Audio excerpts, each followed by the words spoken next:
que tu tá fazendo? Um pãozinho? Sim. Oi, pessoal. Eu tô fazendo um pãozinho que a minha avó faz pra sempre.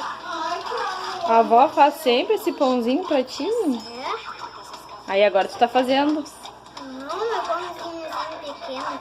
A minha mãe fez um grande. Olha, pessoal, ele fazendo um pão, vai ficar delicioso esse pão. A massa? Ai, ele tá assistindo Galinha Pintadinha. Chega de farinha, filho. Depois a gente tem que fritar esse pãozinho.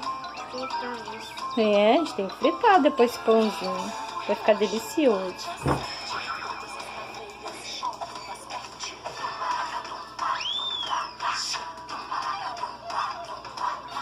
Esse sorriso.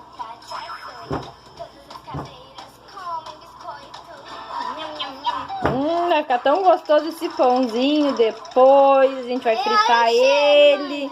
Ai, tá com um cheiro gostoso.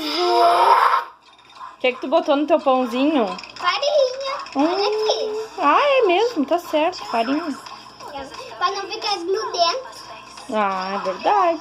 E tem uma farinha na minha mão. É, amassa esse pão aí pra gente botar ele depois pra crescer. E pra gente cozinhar ele. Vamos colocar ali agora pra ele crescer. Fazer um triângulo aqui. Faz uma bolinha. Olha aqui que a mãe vai botar ali.